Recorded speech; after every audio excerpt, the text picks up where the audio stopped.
Hey folks, this is Rhykker, and here are 5 crazy builds from the Diablo 4 Season 4 test server. We're showcasing 1 build per class. These are all builds that I expect to be top builds for their class, even if some of them might get nerfed somewhat. So let's start with the Barbarian. For the Barbarian, we have this Whirlwind Twister build. Look, everyone loves spin to win. People have loved Whirlwind since Diablo 2. Every ARPG has to add some spin to win because just people love the playstyle. The question is always how viable is it? And Whirlwind's viability in D4 has kind of waxed and waned over the seasons. But right now it's looking like in Season 4 it's going to once again be a top performer thanks to what Diablo 3 introduced, which is Whirlwind creating twisters. Because what's more fun than being a whirlwind? Being a whirlwind that spawns a million baby whirlwinds all over the place. To get started with this build, you don't need any key unique items. In fact, the gameplay that I'm showing here is actually with a pretty scuffed setup. It's pretty basic entry-level gear, and we are still blasting easily through content that is close to Nightmare Dungeon level 100. We're spawning a lot of twisters here, but you were seeing on PTR, people with fully blasted, fully masterworked, fully maxed out gear. We're literally blocking out the entire screen with twisters. So I do believe this is going to get a nerf, but I don't believe it's going to be killed. I think a couple of things are going to happen. We're going to see a reduction in the visibility of these twisters so that we can read more easily what's happening on screen, and I think they'll also nerf how many of these twisters we can spawn. But how are we spawning so many? Well, it all has to do with these tempering affixes here. You can see the little anvil, 27% chance for Dust Devils to cast twice. Bam. We have that here, and we have 4 weapon slots. So we combine that with 25% increased Dust Devil size. So you're filling up 4 weapons with chance to cast more Dust Devils or increased Dust Devil size. When you're tempering, you have only a chance of getting what you want. Now, ideally, you do want at least half of them to be casting more Dust Devils. So you see here when you go to the blacksmith, you click tempering, you put in an item, you click on weapons, and it's going to be Sandstorm Augments. You only have 2 options, which is great. You go ahead and you temper, and here we go. Chance for Dust Devils to cast twice. Now there's some aspects you're going to want as well to combine with this. The Devilish aspect. After generating 100 Fury, your next direct damage creates 3 Dust Devils. Even more Dust Devils. Of course, we're taking the Dust Devils aspect. Whirlwind leaves behind Dust Devils that damage enemies. And then we're taking Fierce Winds. Your shouts create 5 Dust Devils. Your Dust Devils are bigger and deal increased damage. So those are all the key synergies on making your Dust Devils spam more Dust Devils. You are taking 3 shout skills. Those shouts are going to be spawning your Dust Devils. So right at the start of a big engagement, you spam all your shouts. You are creating an absolute godly amount of twisters. Now it seems like the dev intent really was to make a double swing twister build a thing. There's another aspect that makes it such that when you cast double swing, you are going to cast a bunch of twisters, but it just works better on Whirlwind. I tried the double swing one. That one was also fun, and it's possible that if the Whirlwind version is nerfed significantly, maybe the double swing one will rise, but because there was so much clear dev intent to make Dust Devil synergy, we are getting an S tier Dust Devil build for sure. Now, one little struggle I did start to feel with a Barbarian, being a melee character in Season 4, is it's really difficult now to stack damage reduction. Affixes on gear, you no longer get damage reduction to close, damage reduction versus distant. So, and Barbarians also lose their innate 10% damage reduction. So to fill in your defenses here, you're going to be taking Juggernauts to get a lot more armor. You're going to be taking Numbing Wrath to grab a lot more Fortify. You're going to be taking Bolcathos and working in your Leap as well. So Leap is going to create an Earthquake. As long as you're in that Earthquake, you're going to gain up to 25% damage reduction. That's going to be really big. Any source of damage reduction you can get, and 25% is actually huge. Because especially against boss fights in the pit, you're gonna really need those defenses. And speaking of defenses, you don't want to just make sure your character's defenses are up and running, but also your computer's defenses, which leads us to a word from this video's sponsor, NordVPN. A VPN is an important tool for keeping your data secure and encrypted on the internet, and I don't dare connect to public Wi-Fi without first enabling my VPN. Be it on a phone or a laptop, in an airport or in a cafe, I turn on my protection before connecting to that public Wi-Fi because you never know who may be snooping around trying to steal your personal data. Because that Wi-Fi network named Cafe Free Wi-Fi can actually be anyone using their phone as a Wi-Fi hotspot to trick you into connecting to them. Turn on your VPN. Now your data is getting encrypted before going out. You can also use a VPN to get around region block content by picking a server in a different country, and NordVPN has thousands of servers worldwide. And it's so user-friendly that you're basically one click away from hiding your IP or browsing the web from a different country, and one account lets you connect up to 6 devices, be they computers, phones, tablets, you name it. So, take control of your internet experience today with NordVPN. Right now, get an exclusive deal and 4 additional months when you use my link, nordvpn.com/Rhykker. It's risk-free with Nord's 30-day money-back guarantee. That's nordvpn.com/Rhykker, or click the link in the description below. All right, the next build we're going to talk about is the Sorcerer Frozen Orb build for Season 4. This one does require a specific unique item, the Fractured Winter Glass. But this build is so fun, it's so strong, it's probably going to get a nerf, but again, I do believe this build will still be a top build because there's clear dev intent to make this build a thing. It's one of the showstoppers of Season 4. And what happens with the Fractured Winter Glass? Casting Frozen Orb has a chance to spawn a random conjuration when it explodes. And then on lucky hit, your conjurations have a chance to launch a Frozen Orb at nearby enemies. So you're shooting Frozen Orbs, those are spawning conjurations, and those conjurations are then shooting more Frozen Orbs. Not only is this build really fun, it's really powerful, and it's actually surprisingly tanky. So first off, a change to Frozen Orb, we can now consistently make enemies vulnerable. We are spamming Frozen Orb non-stop, and so enemies will basically constantly be vulnerable. This was an issue that Sorcerers had for a long time. We had to rely on, Frost Nova, in order to apply vulnerable to enemies. Now you are doing it with your main attack. Such a huge damage buff. Then this build is also a lucky hit build. We're going to want to stack as much lucky hit as possible. Lucky hit, you're going to have a chance to reset the cooldown on your defensive skills, which again is going to really help with the tankiness. Our defensive skills here, we got Flame Shield. That just makes you immune while Flame Shield is up.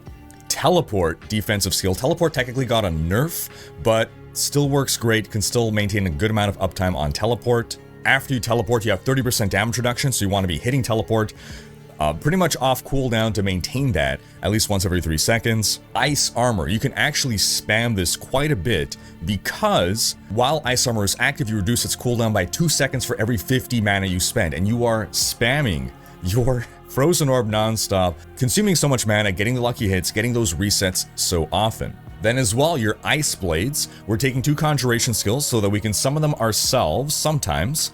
It's not terribly important, but we can summon our own Ice Blades in order to already get our Frozen Orbs popping off of those Ice Blades, but they'll be summoned automatically. And we're getting this cooldown effect on them. Ice Blade's cooldown is reduced by half a second each time it hits a vulnerable enemy. All enemies are vulnerable, and we're getting summoned Ice Blades so that 20% of enhanced Ice Blades cooldown reduction is applied to your other skills. And remember, our Ice Blades are getting summoned automatically. So bam, a lot of cooldown, a lot of uptime on all our defenses. I'm highly considering this build as my main build in Season 4 just because of how smooth the gameplay is, but again, we'll have to see how the nerfs pan out. Mana Shield over here, every time you spend 100 mana, you gain 24% damage reduction, so you are literally gaining defense by just spamming offense. And using a cooldown grants you Barrier, you are popping your cooldown skills, generating Barrier. It's a pretty easy brainless build. We're getting some of Devouring Blaze just to get synergy, just to squeeze out some more damage here. Then Lucky Hit effect, again, cold damage against vulnerable enemies, has a chance to regenerate mana. Boom. And then lastly, Avalanche on Lucky Hit. Your Frost skills have a chance to make your next cast of Frozen Orb consume no mana and deal more damage. Everything in this build just synergizes so well together. Then to work in even more defense, we got the ever-living Affix. You take 25% damage reduction against vulnerable enemies. Boom, all the time. Juggernauts is always good. Frozen Orbit, that's for granted. Frozen Orb builds always use this. T-Bow's Will, not necessary. Probably best in slot. It got a nerf, not necessary to run this build. Same thing with Esu's Heirloom, not necessary. Storm Swell, increased damage to vulnerable enemies while you have a barrier. We can maintain this damage buff all the time. Telrasha's not necessary, but a nice damage buff. Accelerating lets us spam more Frozen Orb. Conceded, more damage with a barrier up. Max Roll will have the full final build guides in time for the launch of Season 4.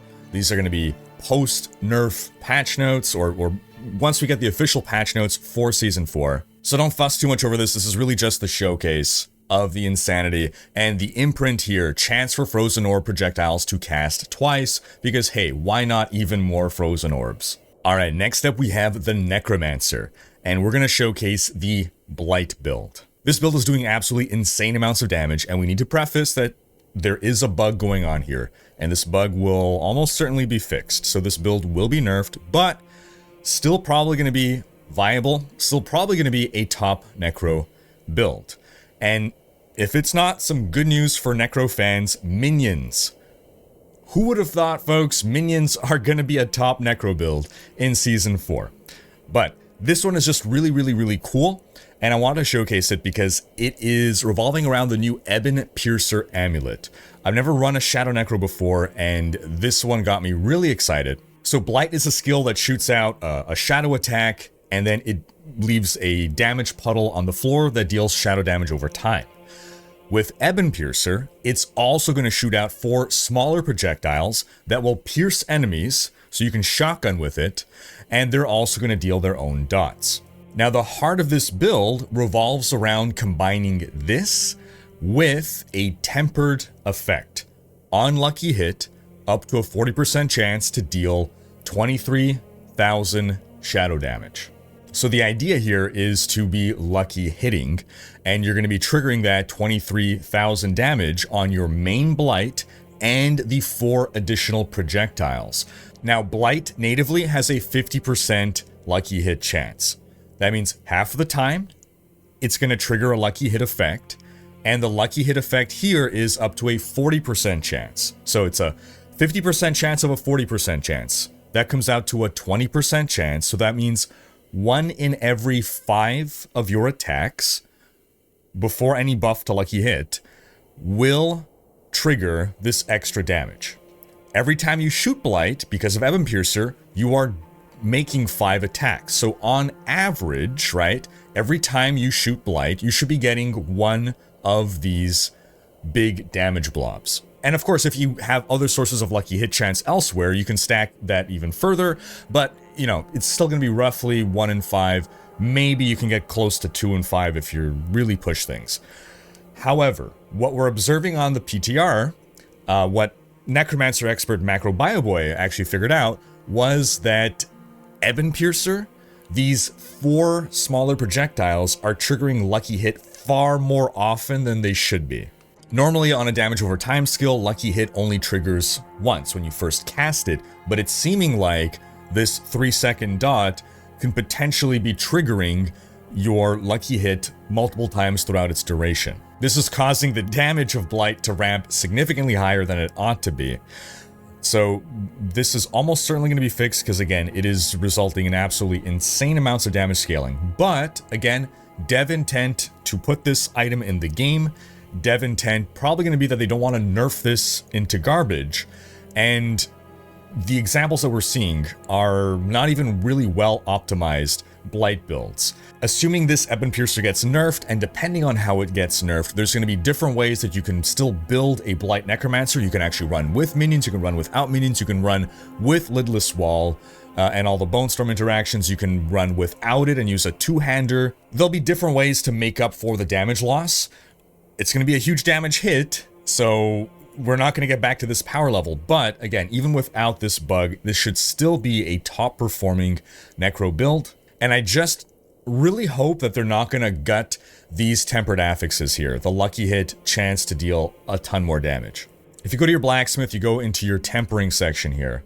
Under weapons, it's Elemental Surge.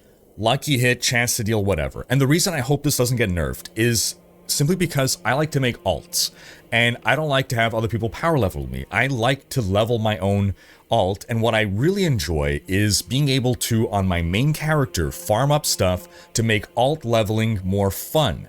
And I've done this, and it is really fun to take a weapon, imprint 23,000% or 23,000 extra damage, and now you are a level 20 character destroying content, feeling like an absolute boss, feeling rewarded for farming stuff on your high level character, and you are power leveling yourself. So if they can find a way to fix this interaction in a way that doesn't just gut Elemental Surge, that is what I'm hoping for. All right, next we're gonna take a look at the Rogue over here, and we're gonna showcase a rapid fire build that is using the new Scoundrel's Kiss ring.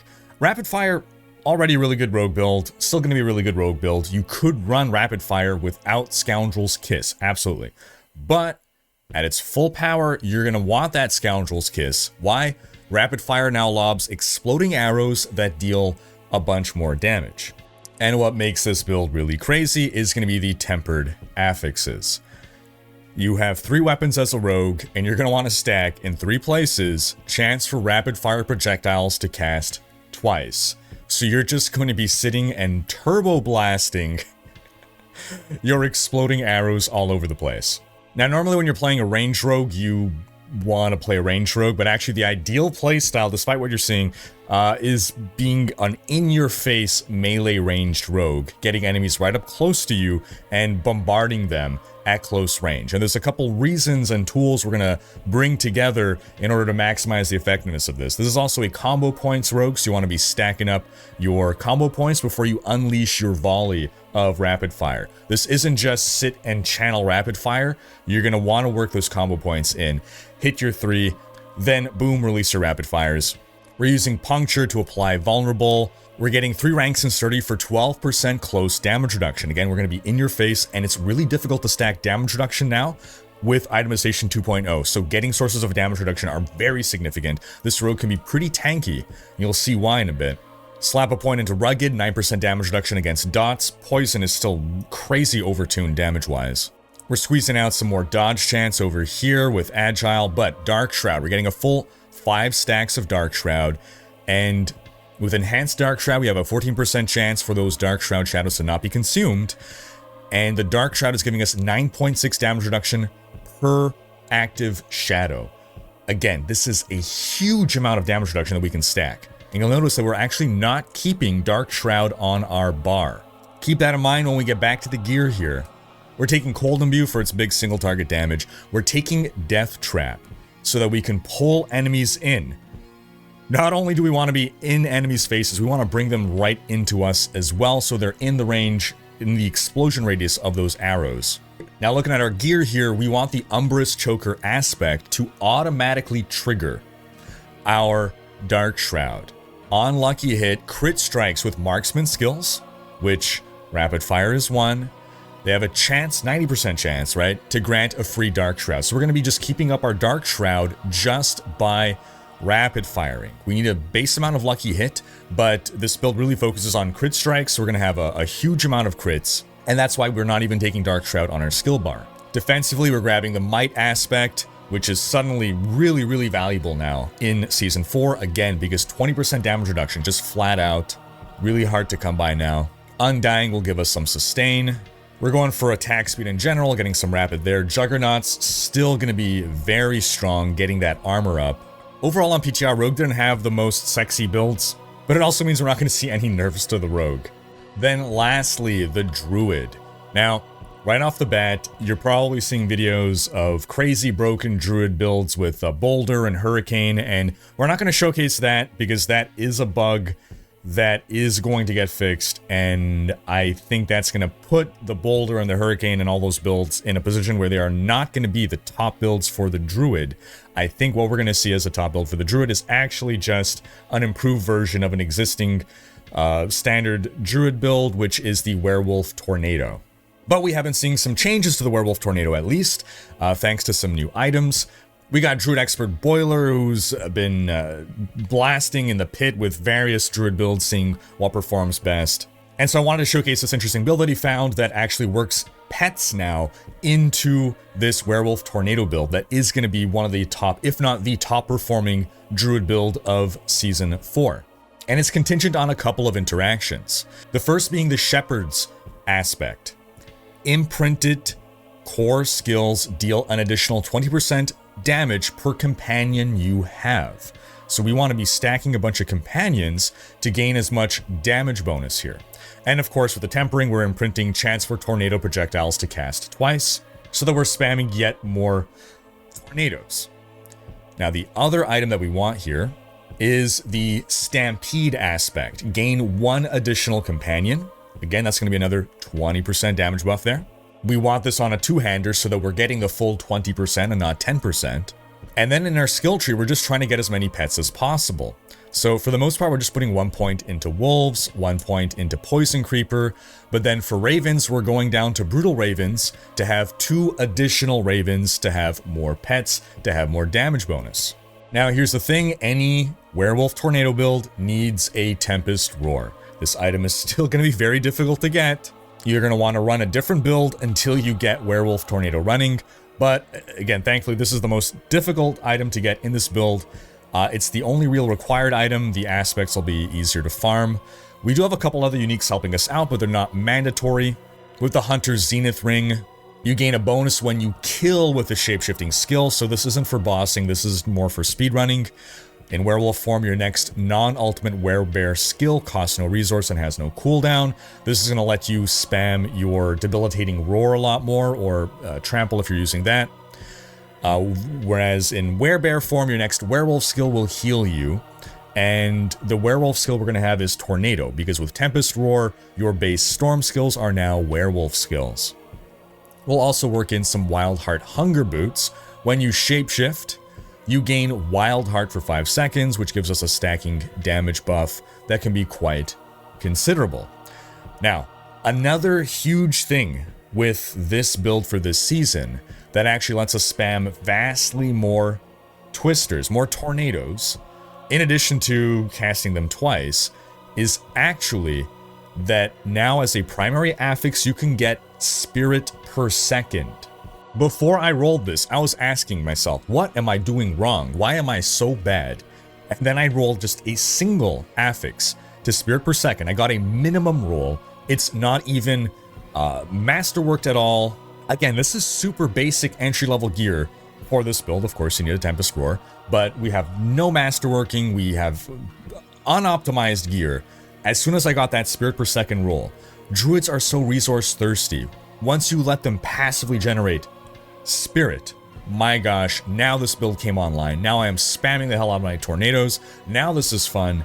Of course, you're getting your regular synergy with your Tornado Storm Chaser to chase after your targets. Juggernaut, standard for defense.